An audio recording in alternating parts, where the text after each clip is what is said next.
Hey there, John here from fatsexblog.com. Today I am going to step you through my take of the best affiliate programs for beginners, and I'm going to wrap it up with what I think are the worst, and I'll explain why for each of them.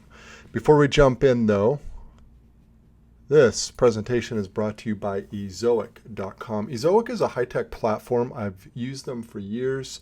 I still use them for several of my content sites. Basically, you split test ads all over your site and it will show the best ads, sizes, ad networks, etc. in a configuration that earns you the most money. They do accept beginner and starter sites, so if you're new to this industry, they will take you on and they will help you earn as much as you possibly can with display ads. And they, of course, take high traffic established sites. Check out ezoic.com today. All right, my experience with affiliate marketing. In fact, I started with affiliate marketing way before I did anything with display ads. I know I blog a lot about using display ads. I started with AdSense several years ago. I use Ezoic now. I also use some other ad networks. But before all of that, my foray into this online business world was with affiliate marketing.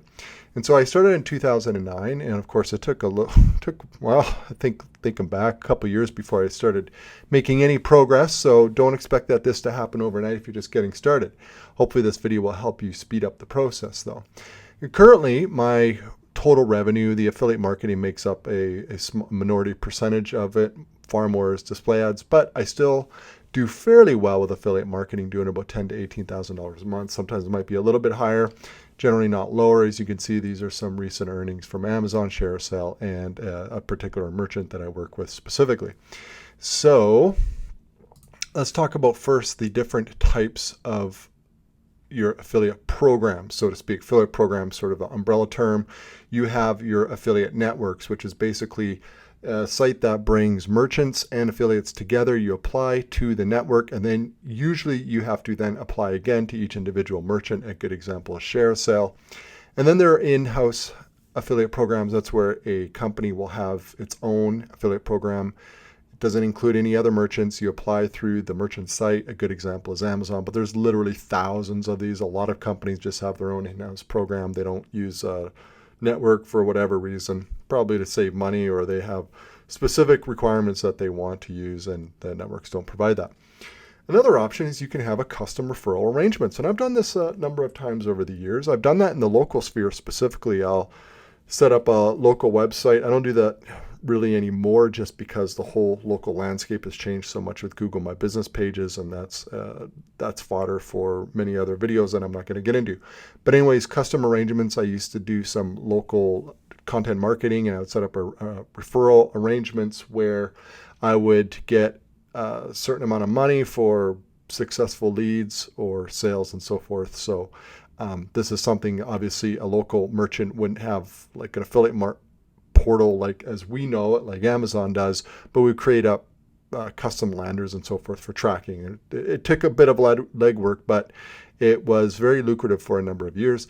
And essentially there's local lead gen. There's also general lead, like global lead gen, more on a national basis, where you're basically sending leads to companies rather than referrals that actually have to buy something. They just simply have to sign up to something, and you'll receive a commission for that action. So these are your typical arrangements.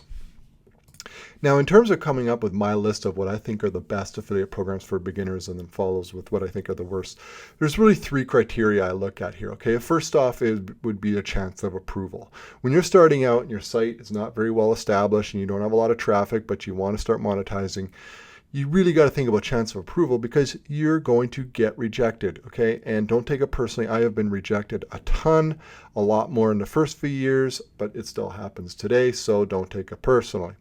Okay, so we have to give consideration to your chance of approval, because after all, if you're just getting started, that is a significant requirement that you get approved. Second off is the chance of success. What are the chances that a particular type of affiliate network or product or promotion is going to work for somebody just getting started? And I'll explain that. You'll see that for each particular network I set out. I'll explain why I think a chance of success is better than otherwise. And third, the ease of use. This is probably the least important aspect because I find most affiliate portals or backends fairly easy to use, but some are a little bit clumsy, but it's something to keep in mind. Now, I'm going to preface this because I'm going to jump into the list next with just because it's on my list of best or on my list of worst doesn't mean you should or should not apply or try or use any of these, okay? Because every website is different. Everybody is, just because it's on my worst list and it didn't really work out with me, that does not mean it's not going to work out for you. It could work out really, really well for you. And same with what's on my best, it may not work for you, okay? So you got to take this with a grain of salt, and I'll try to do my very, very best to justify each item on each list. Let's get rolling. Okay, let's start off. Number one, ShareASale. I have a soft spot for ShareASale. It was the first ad affiliate network that approved me many, many years ago. Basically, it is a affiliate network. So when you apply and you get approved, you have access to literally thousands of different merchants. And you do need to apply to each individual merchant, but overall, I have found, even when I was just getting started, and I believe it's still the case today, it's fairly easy to get approved with ShareASale, and most of the merchants inside there are pretty easy to get approved with as well. Now, before I move on, I also want to preface all of this with the fact that typically if you're going to apply for any type of an affiliate program, you need to have an established site and or established email list. Okay, now your site doesn't have to be huge. It doesn't have to have millions of visitors a month. Your email list doesn't have to have hundreds of thousands of subscribers, but you need something there. Usually they're going to ask for a URL for your website. So having the website is probably the easiest way to get past and get into the program. So at least have a rudimentary site up. The better, the bigger your site, the better your chances of getting approved. If you're applying in-house to a specific merchant or product affiliate program, you need to make sure that your site is relevant to that, because they may look at it and say, well, it makes no sense. Now you could try to explain it and maybe you have an angle that's going to work with your audience and so on and so forth. But usually the more tightly aligned you are with an in-house, the better your chances of getting approved. So let's talk about ShareASale. Chance of approval pretty high. Chance of success reasonably good. They have a lot of merchants inside there, so chances are, regardless of which niche you're in, there are going to be merchants that are relevant to you. Okay, now typically ShareASale doesn't get the biggest companies in the world. CJ.com does. For the life of me, I don't understand that. I don't know. I don't know what's going on there, but CJ.com gets the really, really big sort of top tier Fortune 500 companies. It's not to say there aren't any in ShareASale, but ShareASale gets more of the smaller merchants, especially the e-com. They're starting, just generally not going to be your Fortune 500, but that doesn't mean they're not good, and they can actually sell and convert quite well. There's tons to choose from. I believe ShareASale does a reasonably good job of vetting them. There's a lot of good opportunities in there. I use ShareASale. I like them. I think they have a lot of good opportunities with the smaller merchants in there, so definitely give them a shot. In terms of ease of use, definitely a very, very easy to use platform. I like it. Easier than CJ.com, which I'll discuss shortly, and especially some other affiliate networks. Next up, Skimlinks. Now, I've been on and off with Skimlinks over the years. I think overall, I really like it. Okay, now chance of approval is typically good. Again, you need a site to show them that you actually have something that you can use. The chance of success, I think, is very, very good. And the reason for that is once you're approved with Skimlinks, this is my favorite thing about Skimlinks. Once you're approved, you are approved for all the merchants inside its network, which is about 20,000. Okay, that's a ton. It covers every niche. It's great. Even with ShareASale, as much as I like them, you still need to apply to each individual merchant, which is a bit of a hassle. You get into Skimlinks, boom, you're approved, and you have access to affiliate links for all of them. And you can create individual affiliate links for any page on a merchant's website, which is really nice. Okay, now you have two approaches with Skimlinks.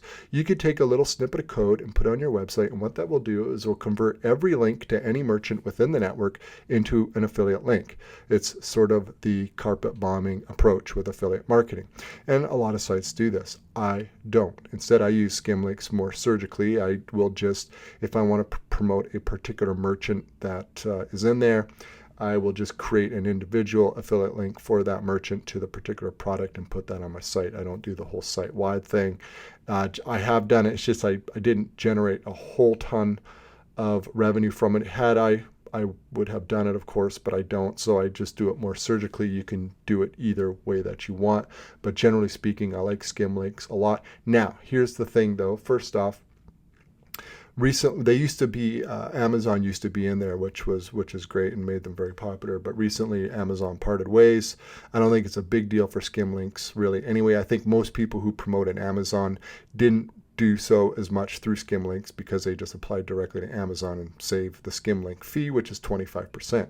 Which is the second point, is that when you use Skimlinks, you're giving up a chunk of the affiliate commission to Skimlinks. Now, on the plus side, to hopefully compensate for that, Skimlinks has negotiated some higher commissions. Whether that offsets their fee, they say, of course it does. Of course they're going to say that. Now, it probably does with some merchants, but not all merchants, but you got to keep that in mind. Anyways, even though Amazon has left the building, there are 20,000 merchants, and they're really top tier stuff, top brands, Fortune 500 companies. It's really good, a lot of opportunities. So if you can get into any single affiliate program other than perhaps Amazon, Skimlinks might be the one to get into, because once you're in, you are off to the races. Speaking of Amazon, number 3, I love Amazon. I've been an associate. They call their affiliates associates for years. I've done well. I continue to do well. It's never been the lion's share of my income like some big time Amazon affiliates, but every month I get a check and it's nice. And I like sending people to Amazon because Amazon's a great site. People buy there. It converts well. It's just an overall win-win for everyone concerned. Now, the commissions aren't great. They're a small percentage, but the sales add up. Okay, chance of approval typically good. You need a half decent site though in order to get approved, and chance of success typically very good. You know, the thing with Amazon is you just really need to get your visitors over to Amazon.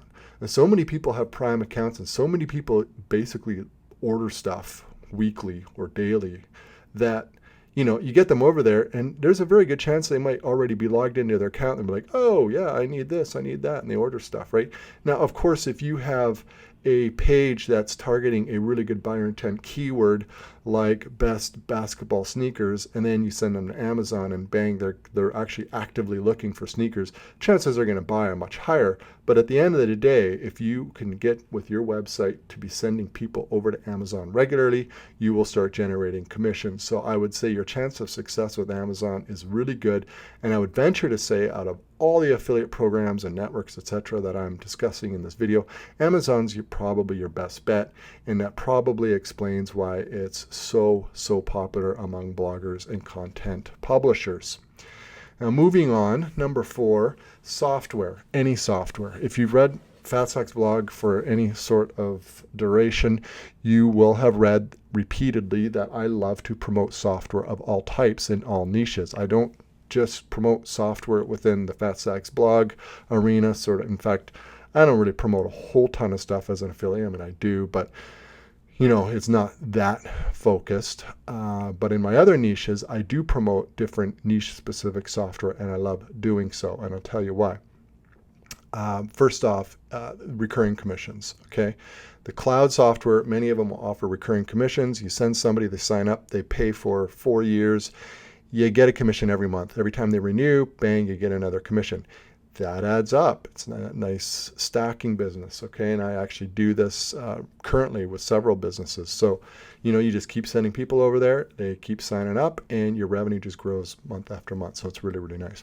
Also, software converts well. If you have the right audience and you send them to the right software, the chance of a conversion is quite good, because hopefully your site is, at least some of your articles are talking in depth about the software, that offer information about software capabilities, etc., who it's for and why it's good and why it's bad and so forth, and you send them over there, they're going to sign up. Hopefully you pre-sold them well, they're going to sign up. And here's the other thing, especially with businesses, but also with individuals. Software, especially if you have to set it up, right, for your business, you know, let's say, for instance, like QuickBooks. I started QuickBooks, I think, last year or the year before. There's a ton of work involved getting that set up, syncing accounts and categorization and all this stuff to sort of actually take advantage of the automation of the software. right now I have invested so much time in setting it up, and my accounts have done the same. I'm not switching. I'm not switching unless they go out of business. All right. So your stick rate is high when you send over a business or somebody over to a software and they spend time setting it up. They're going to stay with that software for a long time unless the software really drops the ball or something so good comes out that, they just really have no choice but to leave. But the chances of all that happening are very slim. So your stick rate's really high. Right now, the other thing is if you choose the right niche or the right software, so forth, there's often usually not a whole lot of competition. Now, you don't want to jump in, with your first promotion being website hosting or email software. I mean, these are huge software things. It's super competitive.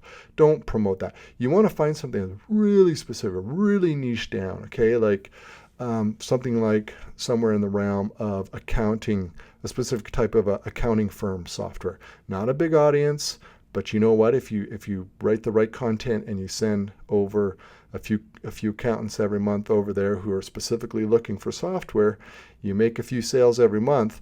Over a couple of years, those few sales will add up into a nice revenue stream. Okay, and also, especially with the more niche down software, it's fairly easy to get approved. If your site is on topic and relevant to the software, and the software thinks there's even a remote chance that you can successfully sell their software, they will approve you.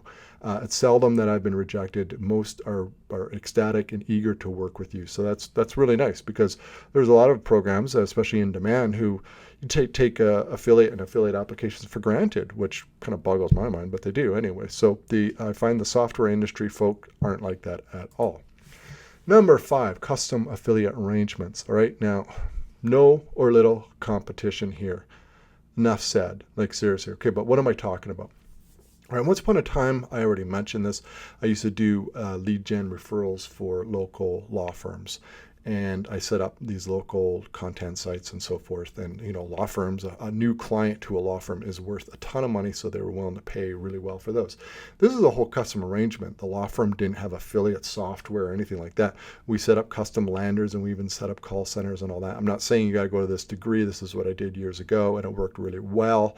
But the point is that if there is a software company, for instance, especially a software company, but they don't have an affiliate program, contact them and say, hey, you know what? Here's my site. My audience is like directly related. I think they really like your software. I like your software. Do you think there's some sort of deal we can work out together where you pay me some referral fees if I send you some customers? And, well, they may say no. Well, so on, you move on. But you know what? They may say yes. And this is golden, and I'll tell you why. Because if you are the only person who's promoting this company and they don't have a public affiliate program, but you guys have just worked out an arrangement nobody else knows about, I mean, you got a monopoly on it. You're the only deal in town. So, and I have actually done this, and I got a really good leg within an industry because of this. And so I've done it. So I'm telling you from experience. Now, is this going to happen overnight? No. Is there going to be a little bit of legwork and hustle involved? Yes. So for that reason, I actually contemplating not putting this on my best list for beginners. But the fact is that if you can actually make it work, make it happen, because there's so little competition, I had to include it in this list for beginners. I really did, because at the end of the day, the chance of success, that's most important. If you're a beginner, you've got to have a good chance of success. Otherwise, what's the point, right? Moving on to number 6. This is the last item in the list for what I think are the best affiliate programs for beginners, and that is Clickbank. Now, I used to do a lot of Clickbank way back in the day. One of the first networks I got in. I haven't really done anything with Clickbank for years. I think I still got a few links here and there on some sites. Now, I don't know how popular it is. It used to seem back in like 2011, 2012, like Clickbank was the go-to place. I'm not really sure, but I do know that there are some affiliates who are killing it on there. And basically, Clickbank is a network for digital info type products, right? Like ebooks and probably a lot of software on there as well. Okay, so the thing is with this stuff is the commission percentage is very, very high, and often the retail price is very high, which means that if you make a sale, the commission's very high. Okay, so there's a lot of fitness stuff, fitness workout programs, diet programs, sort of thing that the big sellers are on there. So I suppose they are alive and well, and the commissions are outstanding. And the people that sell on there know how to sell. I mean, these sales pages are slick, and they're tested, and they work well. And there's usually a ton of upsells involved. So, I mean, one referral who buys could result in $100+ commission. Here's the caveat with Clickbank. All right, you got to check out the products. That means you got to buy it, and you got to look into it if you at all care about your audience, and you should, because there is a mountain of junk on there, a mountain of stuff that they're selling for $100, and it's not worth $2. It's not worth the time it takes to open the document. So you really do need to vet what you're promoting. Now, that said, I find some of the better selling stuff in the fitness and the weight loss stuff is pretty good stuff. It's pretty dressed up and looking really good. But I'm into weightlifting. I'm into working. I've actually bought a lot of workout programs from some of the bigger sellers on there. I have no complaints. I use them. I like them.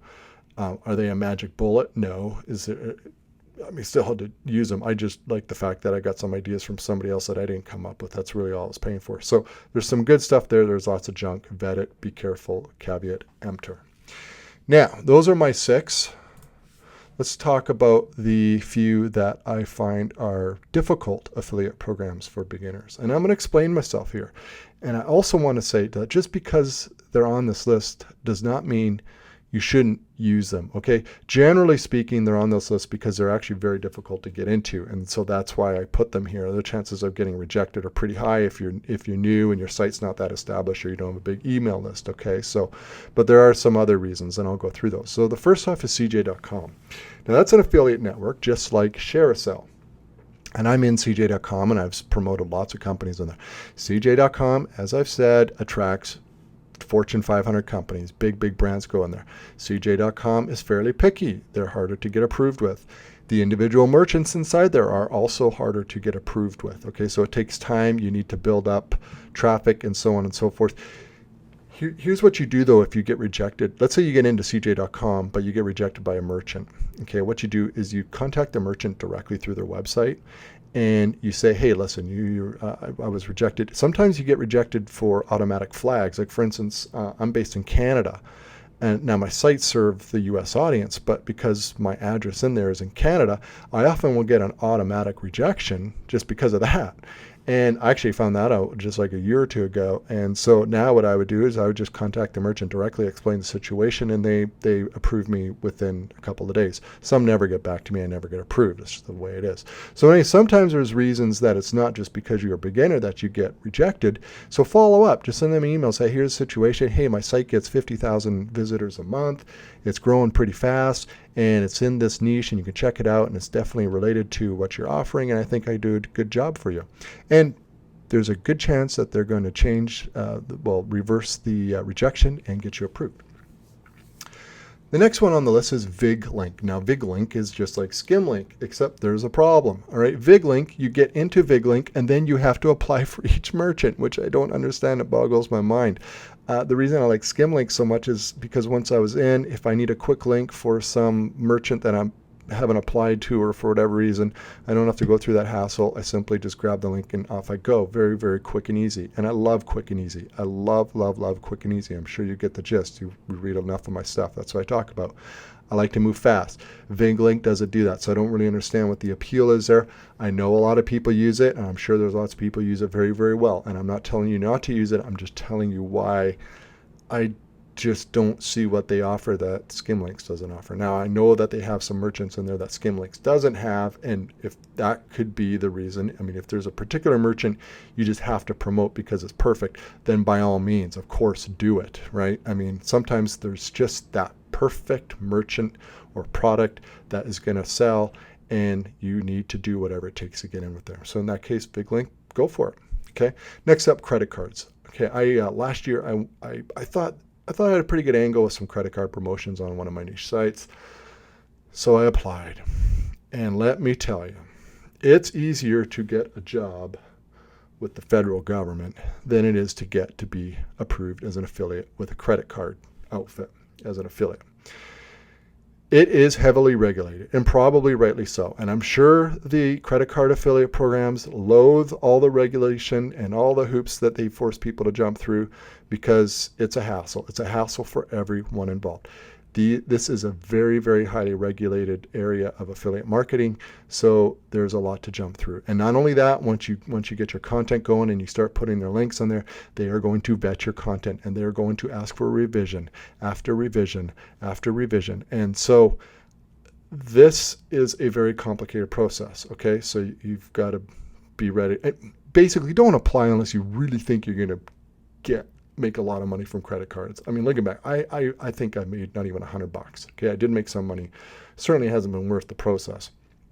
All right, so you need to be like in personal finance or something where the alignment is awesome and you have pretty good traffic and you're going to get these up there and you're going to start generating commissions. Okay, now, all that said, as much hassle it is, the potential with credit card offers with the right site and the right niche is phenomenal. Okay, because you're getting commission and sizable commissions, like big commissions, 50, 100 plus dollars for someone to fill out an application and get approved with a credit card. In some cases, you get paid if they just fill out the application, regardless whether they get approved or not. Okay, so that means nobody has to spend any money. They just have to apply. And not only that, they have to apply for something that everybody wants and arguably everybody needs these days. I mean, you basically have to have a credit card to function in this society. So it's a pretty easy sale and the commissions are high. So you can see that it's very attractive and it can make you a ton of money. But just be prepared to jump through a lot of hoops. Next up, lead gen. I've talked about lead gen. I've done it at the local level. I've done it with local businesses at the national level.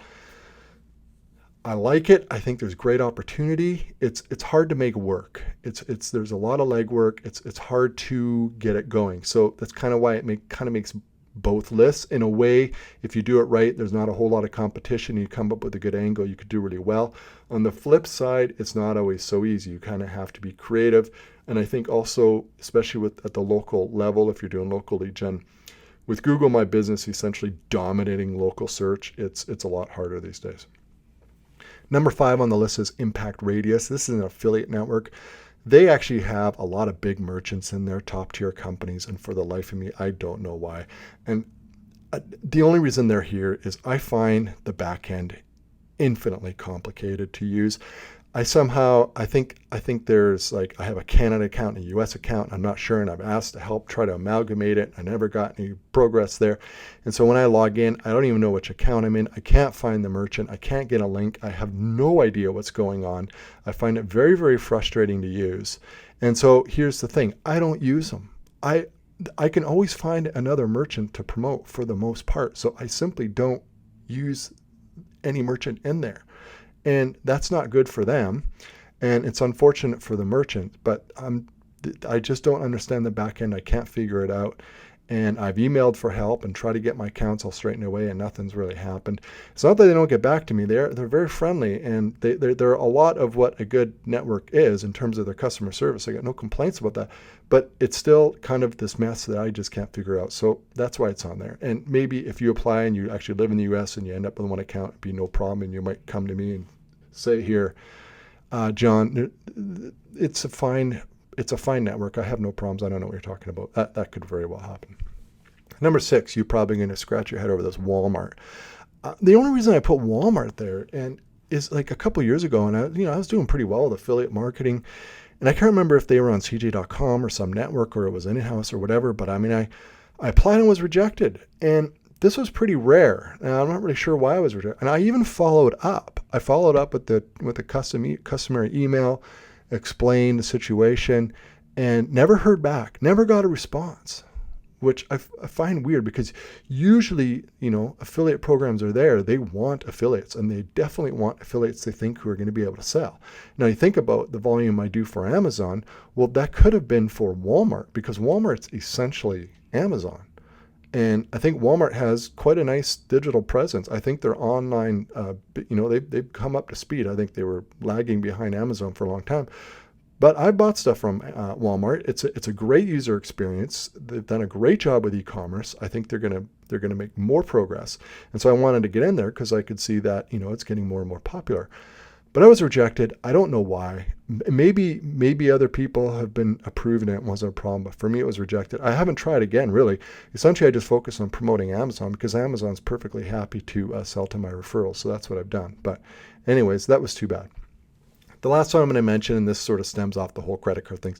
Generally, finance offers are going to be difficult to get approved in. And also surrounding the whole finance industry, there's a lot of regulation involved, hoops to jump through. You've got to be a lot more careful. And so I'm going to add this to the more difficult list for beginners because, it's hard enough to do this stuff without a lot of hoops to jump through. And when you add all that, it makes it more difficult. But, regardless of what you do, no matter which program you use, merchant you promote, you gotta follow the FTC guidelines. These days, I'm actually putting affiliate disclaimers at the top of my site. I know more and more affiliates are doing that. I actually just put a site-wide placeholder up there and just put it. So it even shows up on pages where there aren't affiliate links. I don't really care. I think visitors are used to it. I'm not the only site, and I think a lot of sites are doing it. They're worried about getting hammered down by the FTC and paying fines and all the other unpleasant stuff that can happen if you don't have your proper disclaimer. So get your disclaimers out there properly. Definitely follow Amazon's terms of service properly because you don't want to lose an Amazon affiliate account because that thing just comes in handy so often, and they're such a nice outfit to promote because people just like going there and it converts really well. And nobody really gets upset if they get sent to Amazon because chances are they buy there every week or every month. Now, the last thing I'm going to talk about is don't forget about display ads. And if any of you know me, you probably thought this was coming. And the reason I say that is, affiliate marketing is awesome, but you're only really going to have great success with it for particular types of content. Product reviews, product comparisons, obviously your best list of best basketball sneakers type stuff, okay? But there's a limit to what you can write about this stuff. Sometimes, you just want to write about stuff in your niche that's just informational, entertaining, educational, whatever. It's not going to sell something directly. And the more I'm in this business and the longer I publish, I prefer to actually publish more just informational stuff than just straight up selling affiliate stuff. The thing is with the informational stuff, you're not going to make any money with an affiliate. You can put all the affiliate links in there, but when somebody arrives there through search, they're not interested in buying something. That's not their intent. They're looking to get informed or entertained. So the only option you have left is to put ads on there, and you monetize that content with ads. And I like it, and it can pay reasonably well, and it's what I do. And because I like it, the lion's share of my revenue these days is from display ad revenue. You can actually do really well with it. It's not something that you're just going to earn pennies. If you build up a big site with a lot of traffic, you can do very, very well.